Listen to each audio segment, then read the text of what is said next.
Good morning. ప్రభువైన యేసుక్రీస్తు వారి పరిశుద్ధ నామములో అందరికీ శుభాలు. ఈరోజు మన అనుదిన ఆత్మీయ ఆహారంగా కొరింథీయులకు రాసిన మొదటి పత్రిక 10వ అధ్యాయము 29వ వచనాన్ని ధ్యానించుకుందాం. మనసాక్షి నిమిత్తం అనగా నీ సొంత మనసాక్షి నిమిత్తము కాదు, ఎదటి వాని మనసాక్షి నిమిత్తమే ఇలాగూ చెప్పుచున్నాను. ఎందుకనగా వేరొకని మనసాక్షిని బట్టి నా స్వతంత్ర విషయంలో తీర్పు తీర్చబడనేలా.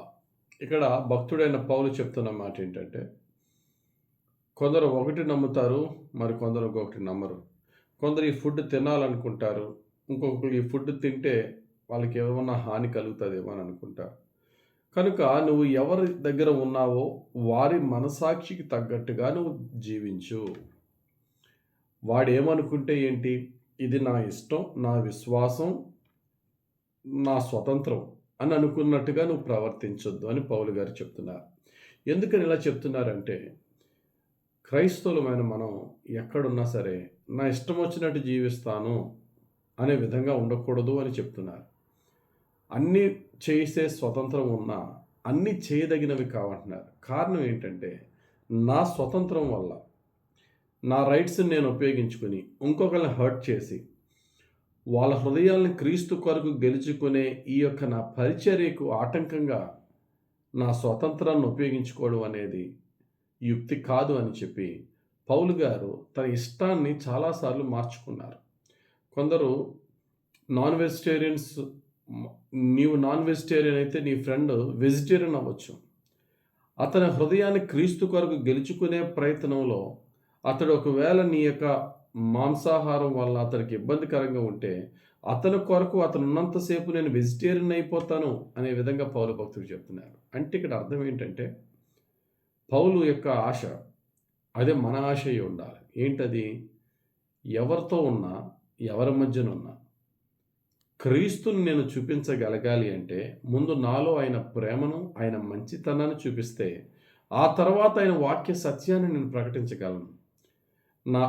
వారిలో క్రీస్తు యేసు యొక్క ప్రేమ నాలో చూపించలేనప్పుడు, క్రీస్తు యేసు యొక్క మంచితనము, ఆయన యొక్క దీర్ఘశాంతాన్ని, ఆయన సాత్వికాన్ని నాలో చూపించలేనప్పుడు, వారు నన్ను ఏమాత్రం ఇష్టపడినప్పుడు, వారికి నేను ఎంత మంచి వాక్యం చెప్పినా ఆ వాక్యాన్ని వాళ్ళు ఎలా రిసీవ్ చేసుకుంటారు?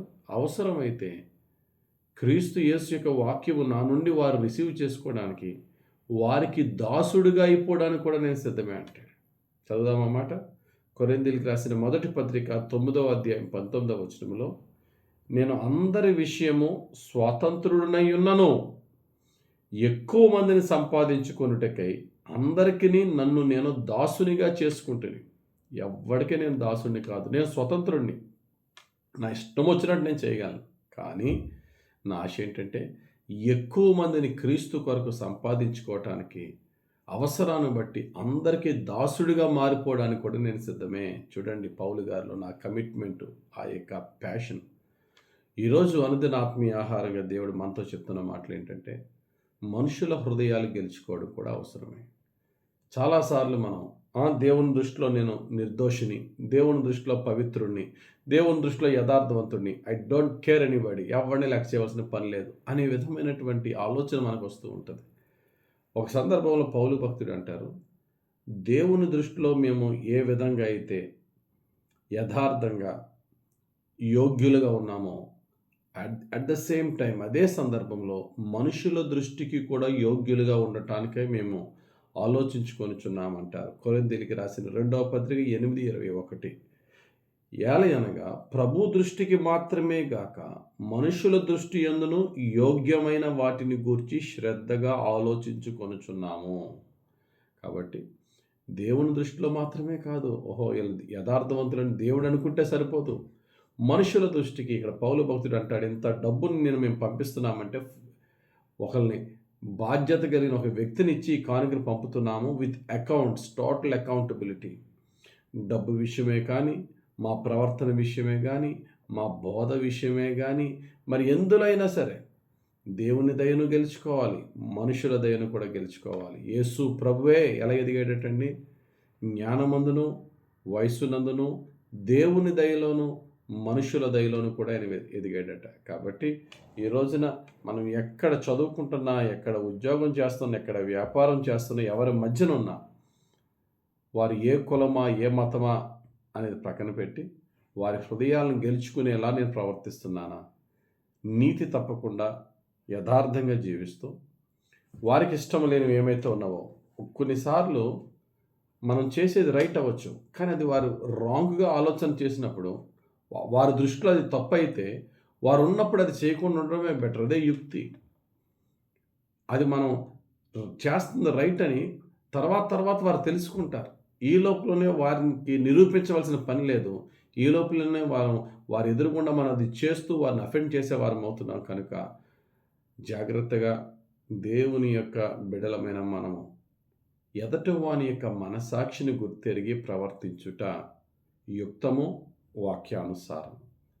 మనుషులతో ఆర్గ్యుమెంట్ గెలుచుకోవడం, వాదనతో నాది రైటా, రాంగ్ అని ప్రూవ్ చేసేసి నేను గొప్ప అనిపించుకునే కంటే, మనుషుల యొక్క హృదయాలను గెలుచుకుంటే రేపన్న రోజున మనం చెప్పే మాటకు వారు విలువిస్తారు. మన మాట క్రీస్తుని గూర్చిన బోధ అయితే ఆ బోధను వారు రిసీవ్ చేసుకోవడానికి ఇష్టపడతారు.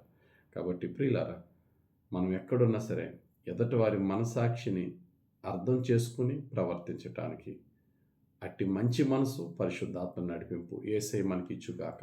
ఆమేన్. ప్రేమ కలిగిన తండ్రి, దయగలిగిన ప్రభువా, మా దైనందిన జీవితంలో ఒకరిని ఒకరు అర్థం చేసుకుని ప్రవర్తించే జీవితం దయచేయండి. మరి ముఖ్యంగా భార్యాభర్తల మధ్య, తల్లిదండ్రుల పిల్లల మధ్య, ఆ తర్వాత ఎదుటివారు బయట మేము ఎక్కడ పని చేస్తే అక్కడ, ఎవరి మధ్యన ఉన్నా అందరూ దయను గెలుచుకోవటానికి కొంచెం తగ్గి దీనత్వముతో ప్రవర్తించటానికి మాకు కావలసిన ఓర్పు, సహనము, నీ పరిశుద్ధాత్మ నడిపింపు దయచేసి నీ మంచితనమును మాకు అనుగ్రహించమని, ధ్యానించిన వాక్యం అంతటినీ మా క్రియల్లో పెట్టి నీ దయలో, మనుషుల దయలో ఎదిగే భాగ్యం మాకు దయచేయమని యేసుక్రీస్తు వారి పరిశుద్ధ నామములో ప్రార్థించి వేడుకొంచున్నాం తండ్రి. ఆమేన్.